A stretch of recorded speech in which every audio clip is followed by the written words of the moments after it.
আসসালামু আলাইকুম, Monira blog kitchen থেকে আমি মনিরা বলছি। আজ আপনাদের তৈরি করে দেখাবো মাছের ডিম আর ডাউল দিয়ে একটি মজাদার রেসিপি।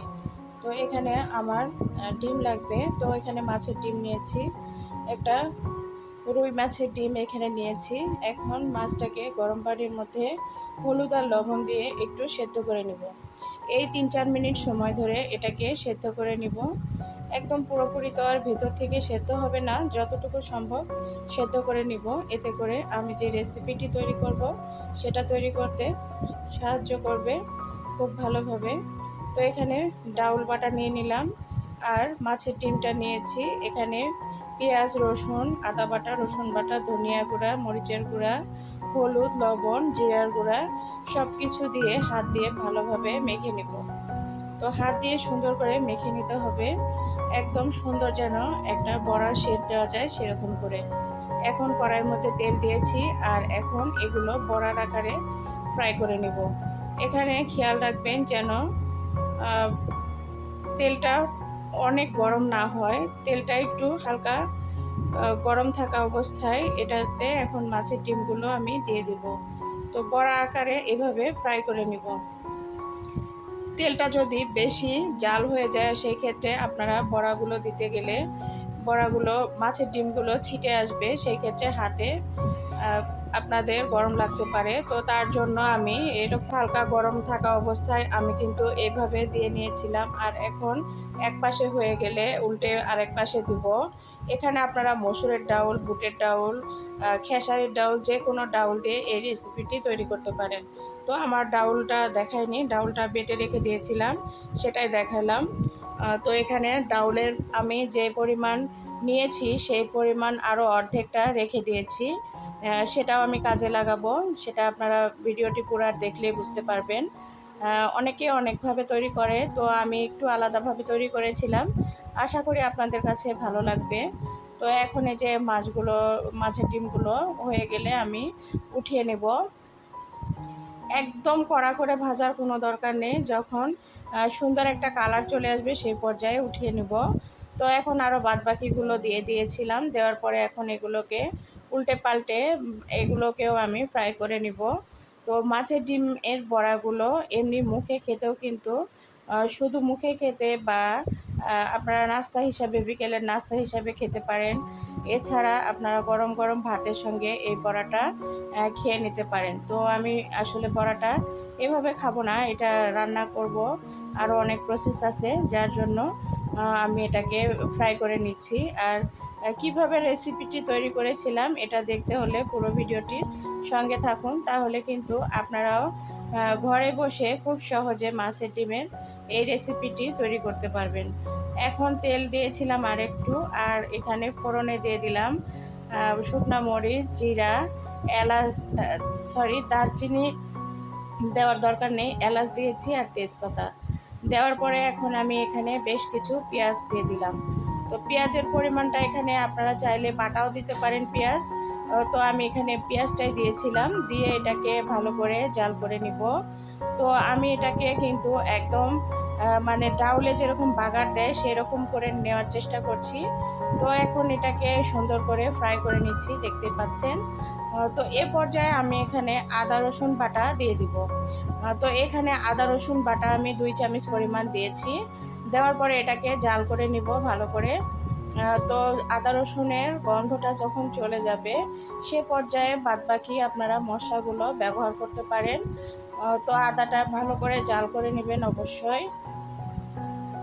তো বড়া ভাজতে ভাজতে একটু কিছু অংশ রয়ে গিয়েছিল, যার জন্য সেটা উঠিয়ে নিলাম। আর এখন আমি এখানে বাদবাকি গুঁড়া মশলাগুলো কিন্তু দিয়ে দিব, আর দেওয়ার পরে পানি দিব। তো এখানে মরিচের গুঁড়া, ধনিয়ার গুঁড়া, জিরার গুঁড়া, হলুদ সব কিছুই দিয়ে দিব, লবণ। তো এখানে আমি 1 চামচ করে দিলাম, যেহেতু আমার পরিমাণটা খুবই কম, যার জন্য 1 চামচ করে দিয়ে দিব।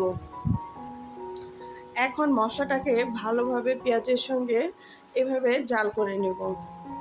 পেঁয়াজের সঙ্গে একটু তেলের মধ্যে জাল করে নিলে এটা কিন্তু টেস্টটা খুব ভালো আসবে।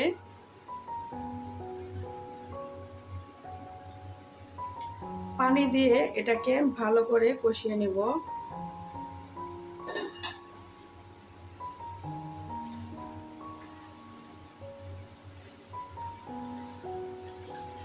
তো এই যে কিছু ডাউল বাটা রেখে দিয়েছিলাম, সেই ডাউলটা কিন্তু এখন দিয়ে দিলাম। আর ডাউলটা দিয়ে এখন আমি এটাকে ভালো করে কষিয়ে নিব ডাউলটা। তো মশলার সঙ্গে এখন আমি ডাউলটাকে খুব সুন্দর করে কষিয়ে নিব।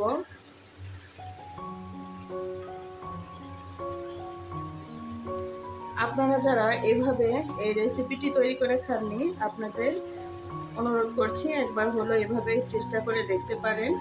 আশা করি আপনাদের খুবই ভালো লাগবে।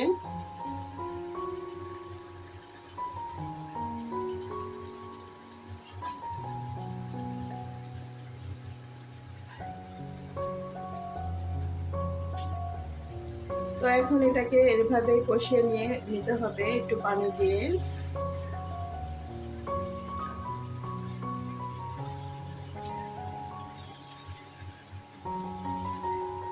এখন ঢাকনা দিয়ে ঢেকে রেখে দিলাম, কারণ ডাউলটাকেও সেদ্ধ করতে হবে।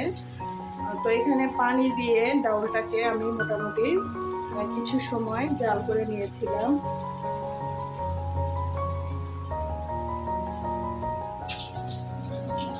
এখন ডাউলটাকে ভালো করে কষিয়ে নিব।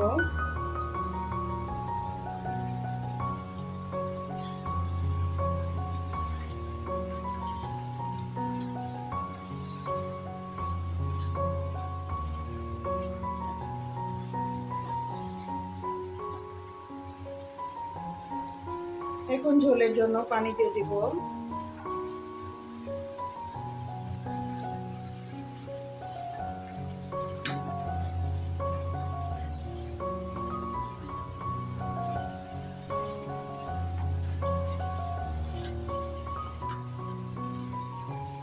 ঝোলটা যখন ঢেকে দিব আর কিছু সময় পরে তুলে দিব, তখন কিন্তু ডাউলটা খুব সুন্দরভাবে জাল হয়ে যাবে।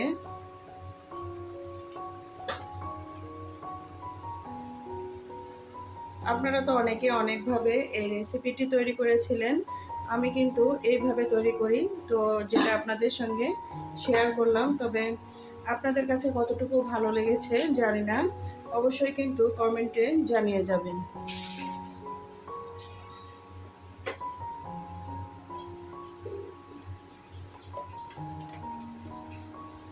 এখন এটাকে নেড়ে চেড়ে দিব কিছু সময়।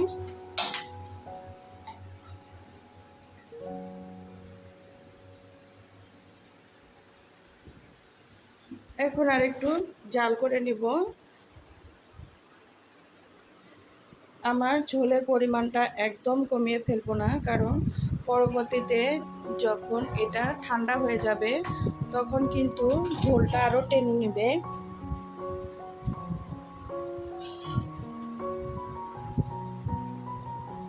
তো ভিডিওর মাঝে অনেক নয়েজ আছে, প্লিজ ক্ষমা সুন্দর দৃষ্টিতে দেখবেন। তো এখন এটাকে আরও কিছু সময় জাল করে নিব। আর একটা সিক্রেট উপকরণ এখানে ব্যবহার করব, যেটার কারণে এই মাছের ডিমের রেসিপিটি আরও অনেক সুন্দর হয়ে গিয়েছিল, অনেক টেস্টি। তো এখানে এই যে দেখুন, আমি 1 চামচ পরিমাণ ঘি দিয়ে নিচ্ছি। এই ঘিটা দেওয়ার কারণে অনেক সুন্দর একটা ফ্লেভার আসছিল, আর খেতে খুবই রাজকীয় একটা স্বাদ আসছিল।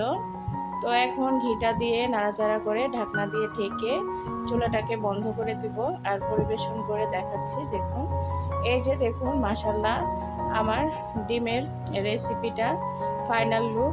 কেমন লাগলো আমার আজকের এই সহজ রেসিপিটি, অবশ্যই কিন্তু কমেন্ট করে জানাতে ভুলবেন না। তো ভালো থাকবেন, আজকে চলে যাচ্ছি। সবাইকে অনেক অনেক ধন্যবাদ এত সময় দেওয়ার জন্য। আল্লাহ হাফেজ।